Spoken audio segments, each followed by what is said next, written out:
This week on the Media Boss Podcast. It's hard to maintain a high achieving level if you don't have certain pieces of the puzzle. So all of that was transferable. So having the dedication, the perseverance, the tenacity, the emotional intelligence, the drive, the purpose, and the alignment, like all of those things are pieces of the puzzle.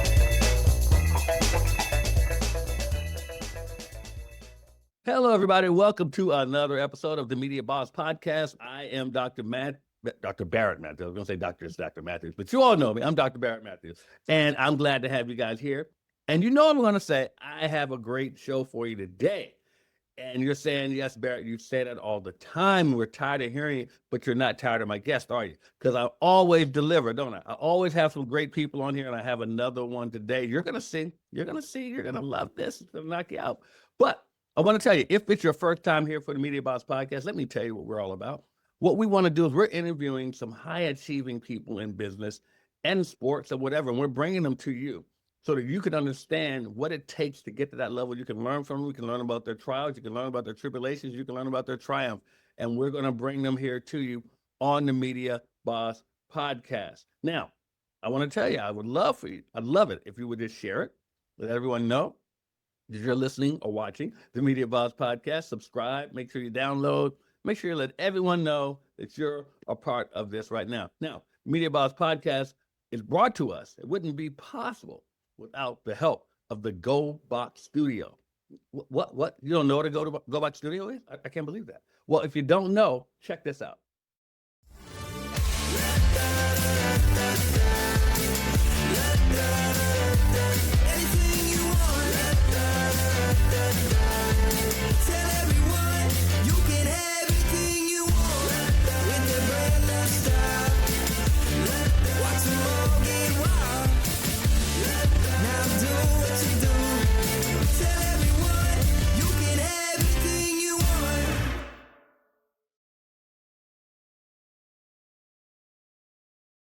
Okay, did you like that? Did you like the Go Box Studio? You want one? Well, talk to me later. We'll make sure that you can get one for yourself. How about that? Okay, then you'll be a media boss yourself. You can rock and roll. So I want to talk to you about my guest today.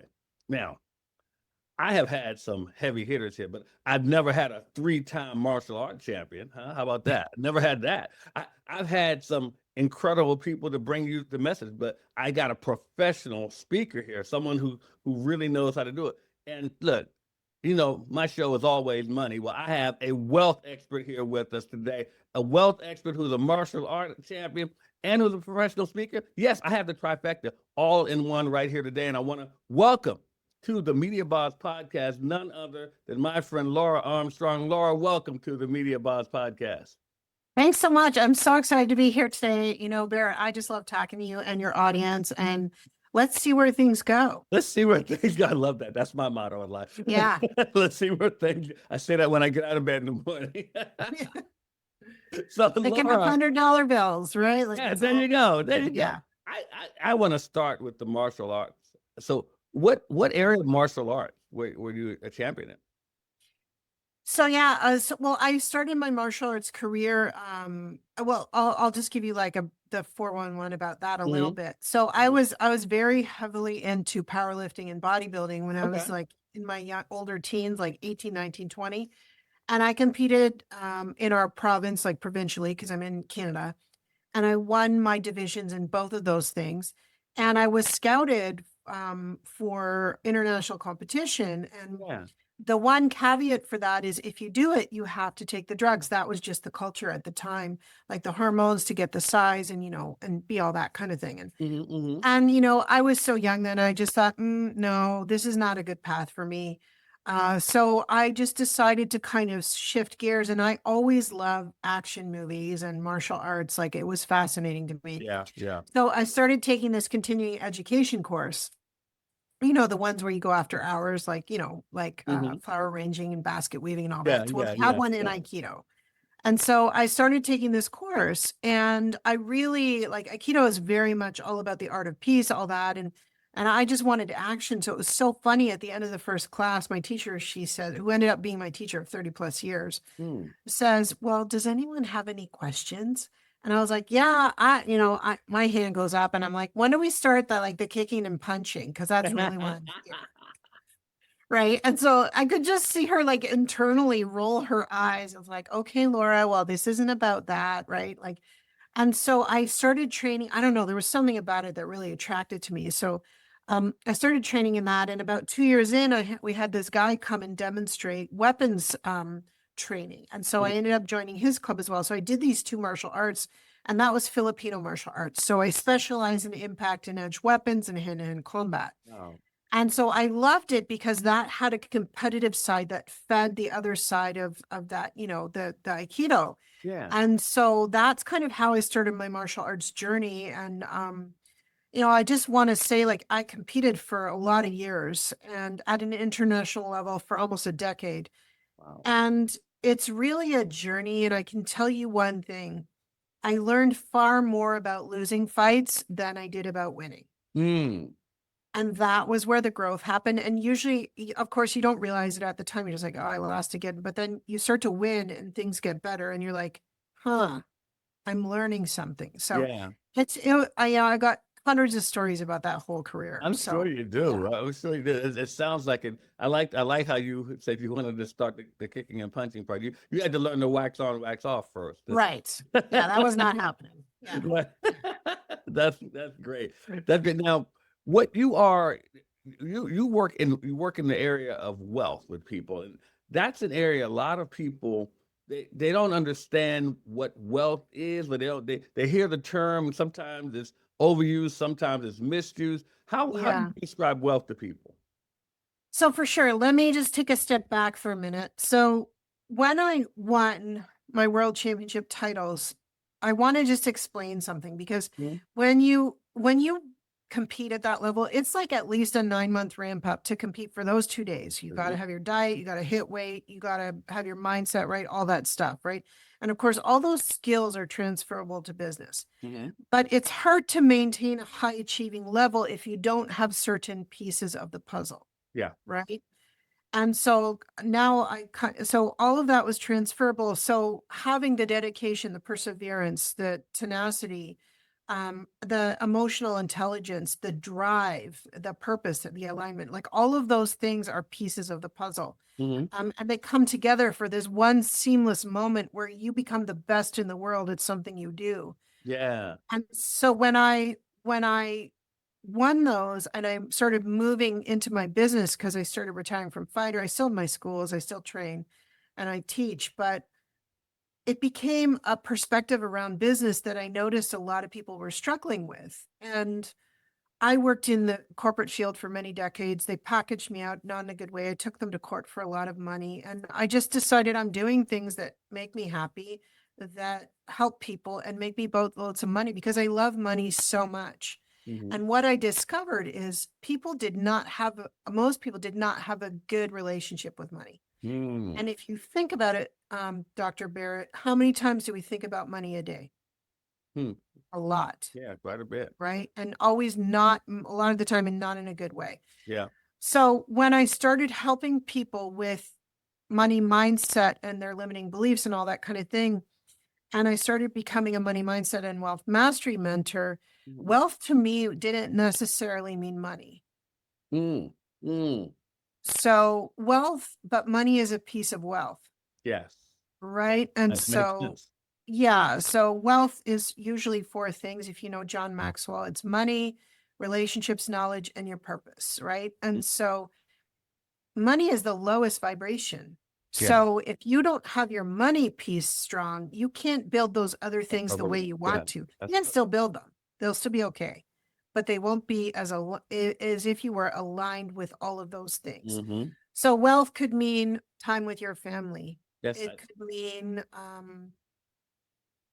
you going on vacation. It could mean Your you health. volunteering for something, right? It doesn't necessarily mean making tons of money. Yeah, I Right? agree. Because if the money's not associated with something that aligns with your purpose or your soul, which is kind of woo-woo, but we all know it's true, Mhm. then it's not going to work. I It's agree. just, I, yeah. I totally agree with that. And that's exactly what I was hoping you would say. That I like that. I Yeah. love that answer because I wanted you to get into that because a lot of people say wealth and money are the same thing, and it's not. Yeah. It's Yeah. not. And so I'm glad to hear that. Now, you mentioned the relationship with money. Yeah. Where do you find most of your clients are with their relationship with money?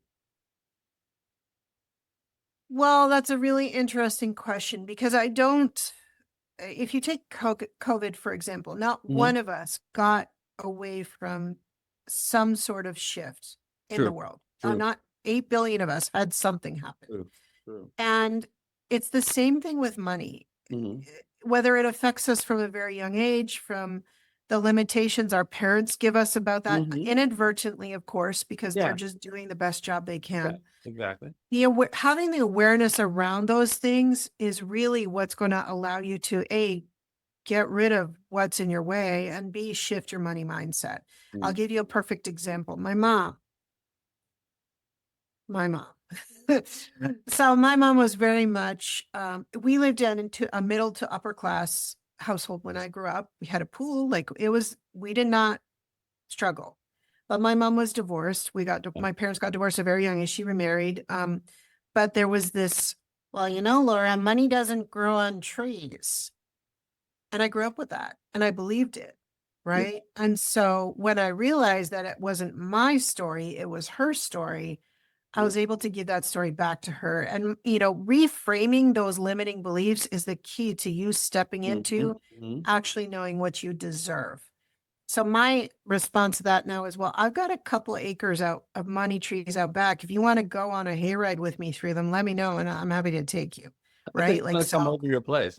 Right. Yeah.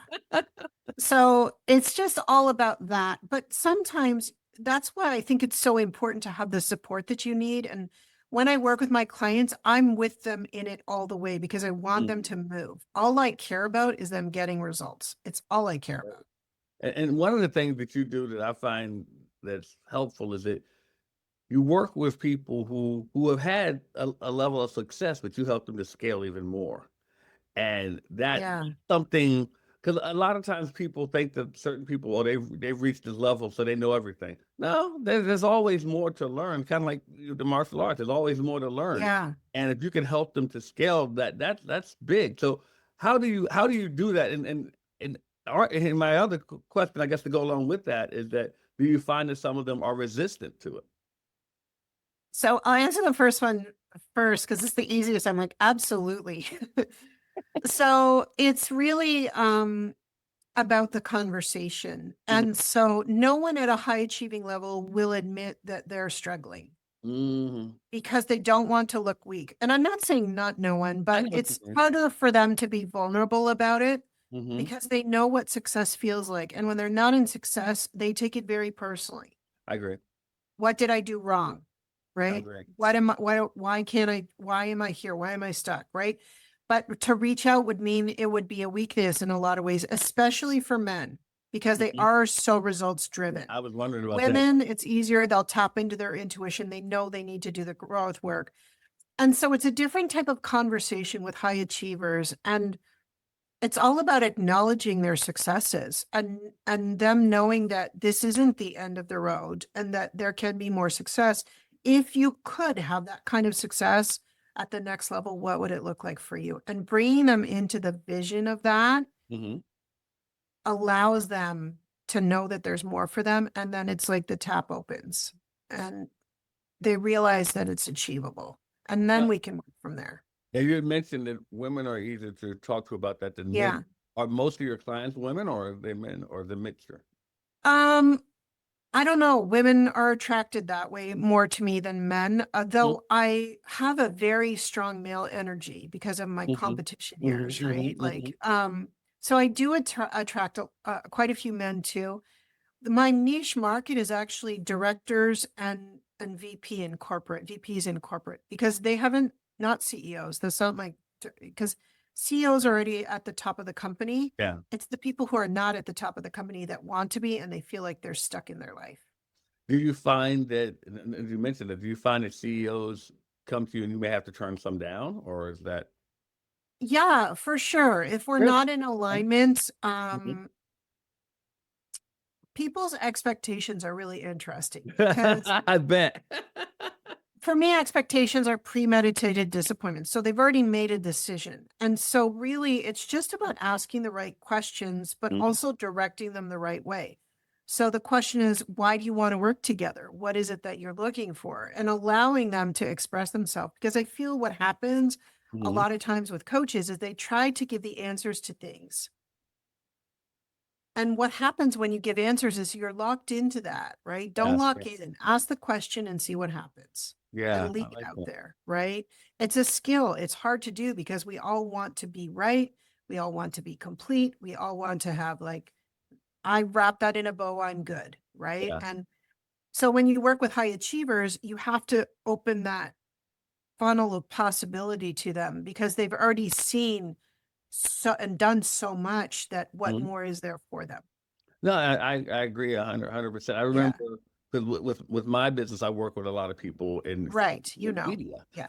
And I work with high achievers in media. And I remember someone says, "Well, are you going to show them how to monetize the media?" I said, "They've already mastered monetizing it." Yeah. That's how I said, "I'm not going to insult them, but Yeah. my job is to help them get more visibility. But they know Yeah. how to make money. But that's how they got there." So Exactly. I'm Yeah. not worried about that part. I just want to make sure I can give them what they need, but they know how to handle the monetization of it. But now with your clients and with your business, had you ever did you when you started your business, did you start with that market or did you start with the lower market and then scale up yourself to a higher achieving market?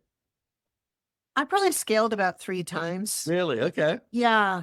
Yeah. And I was, and like this was my growth too, right? Like, which I think is Mhm. fascinating because I'm always open to being better at what I do. And I really wanted to help coaches and small business and entrepreneurs. And what I realized is that they're so down in the weeds about things a lot of the time that it's so much effort to pull them out that they Mhm. haven't done that basic growth work. And Yeah, that is yeah. not my niche. That's, I mean, I can do it, but that's not where my genius really is. I got it. I got it.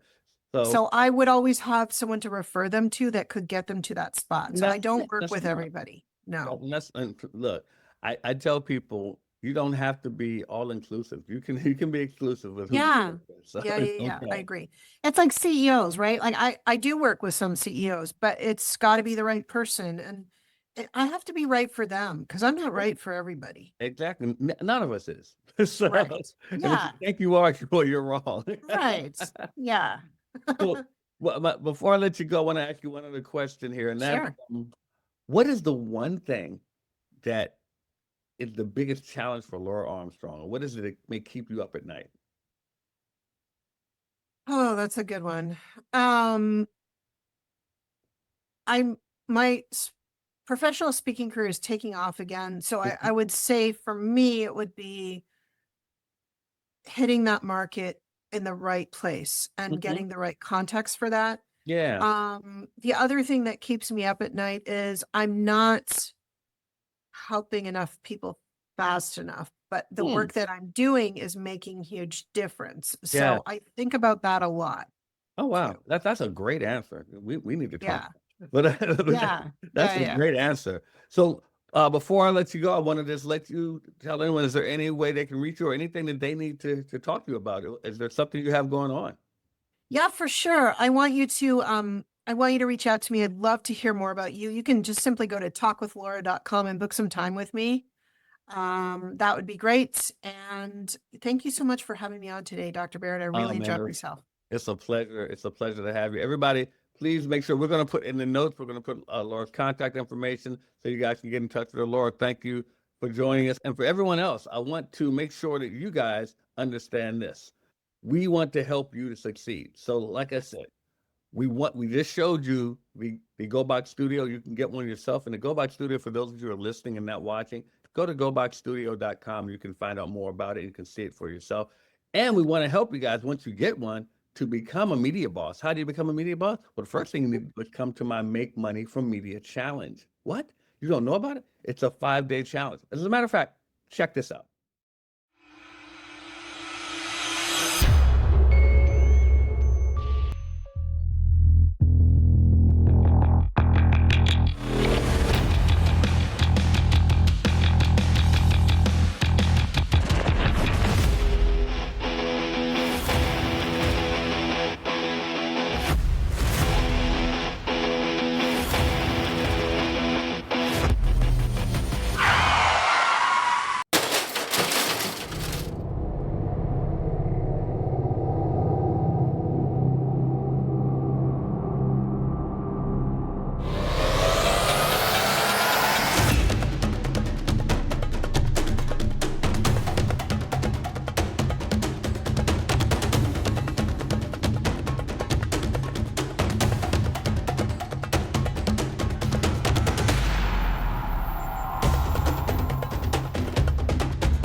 Okay, now do you understand what I'm talking about? It's a 5-day challenge to help you to learn more about how you can incorporate media and how you can make money using media yourself. We're going to do that. All you have to do is go to makemoneyfrommediachallenge.com. We're going to let you know when the next one is coming up, and we're looking forward to having you there. Guys, I want to thank you all for joining me. I definitely want to thank my guest, Laura Armstrong, for joining me today on the Media Boss podcast.